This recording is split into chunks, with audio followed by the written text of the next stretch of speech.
Oh, it's raining out. I was like, I gotta get out to the car to do a car video. Oh, I don't feel much like talking. But I did want to share something that's upcoming. Katie Rice, who's interviewed me before and is a mental health counselor, is hosting a free summit regarding money mindset. And she interviewed me a few weeks ago, and our interview will be included in the summit. And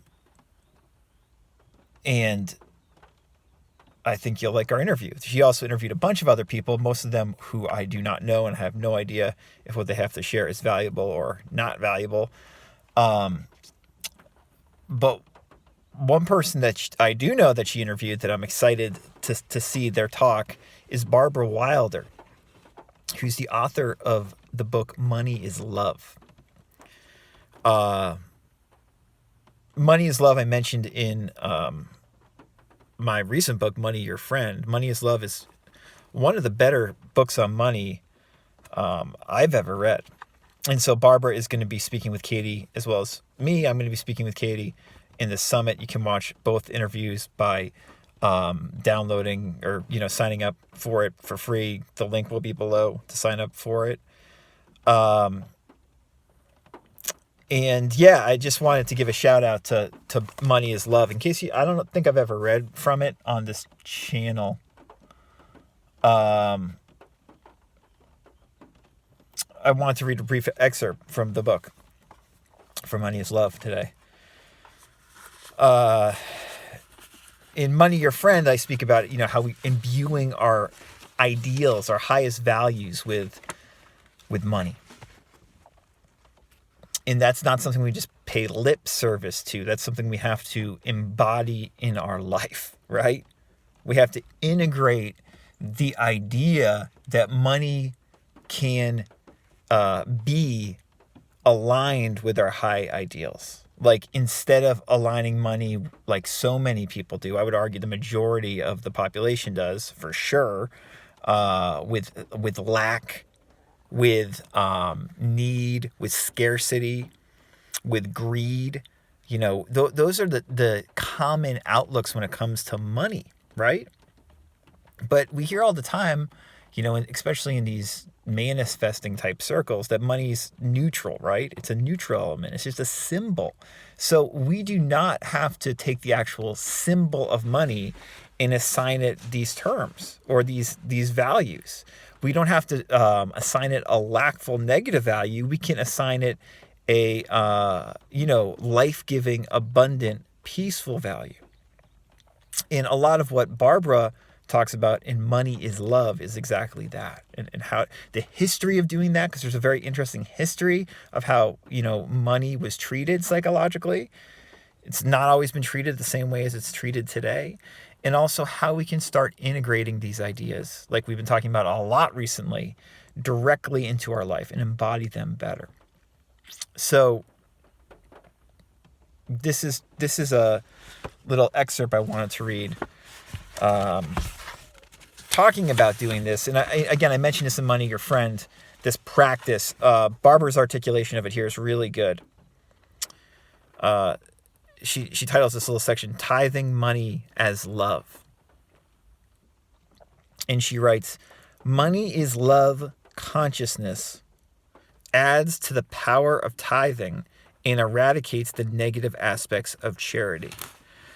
By changing your money into the energy of love, every dollar you tithe already exists on a higher spiritual vibration and therefore intensifies the power of your tithe. Charity given from the place in consciousness that money is love, joy, abundance, and goodwill allows both the giver and the recipient to connect to a powerful spiritual current, a current of goodwill and abundance. When money is love, Every monetary transaction is tithing. When you distribute all of your money on a flow of love, joy, abundance, and goodwill, every dollar you send out into the world travels in the sphere of divine grace. Each person who receives your money receives it on a divine and spiritual level, as well as on the material level. This means essentially that every dollar you spend on anything goes directly to the godness within whomever receives the money. This makes virtually every monetary transaction you do in the spirit of money is love a tithe. For example, when you pay your electricity bill with money transformed into the energy of love, joy, abundance, and goodwill, you are sending that love, joy, abundance, and goodwill to the electric company. You are saying thank you for giving you electricity this month. You are acknowledging the gift of electricity with a payment of the bill in love money energy. An angry student once asked me how we could be expected to send money as love to the Internal Revenue Service after the way they had screwed him. I replied that if all your money had been infused with love, there is no way you won't send money as love to the IRS. And the IRS will become the recipient of a powerful infusion of love and gratitude. From here, I told him, you must make the leap to accepting as truth the fact that everything that goes around comes around. If you send out money infused with love and abundance to everyone, only love and abundance can come back. This is the law of the universe. What you put out comes back to you directly or indirectly, but it always comes back to you.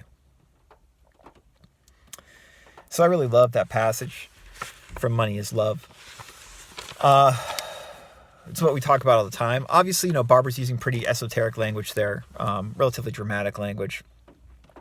I often use more sober language describing this stuff. But the point is exactly the same.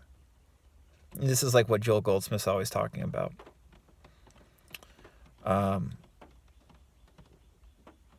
It's one thing to say it, and everybody loves talking about, people don't love, this is too deep a concept for everybody to talk about, but people love talking about having an abundant mindset and, thinking abundantly and all this crap.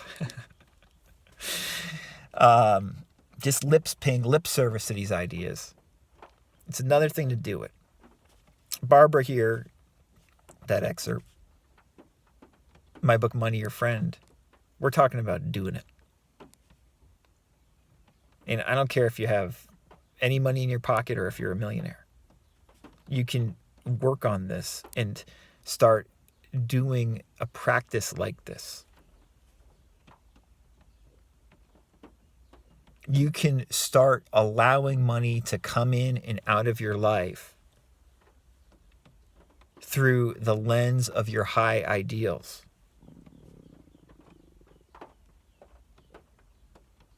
You can start seeing it as Raymond Charles Barker says, money is God in action.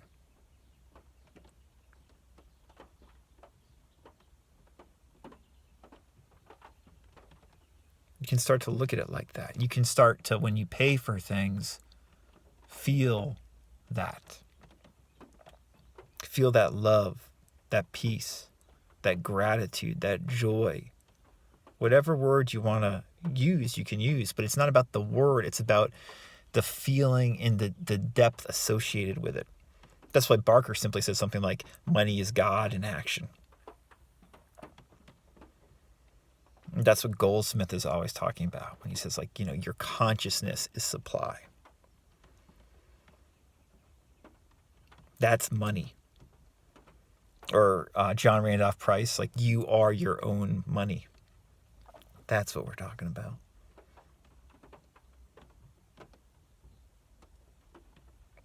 So, I hope you check out that summit. I'll probably remind people again, but you can download or sign up for it, I should say, with the link below for free, and watch Barbara's interview with Katie and my interview with Katie.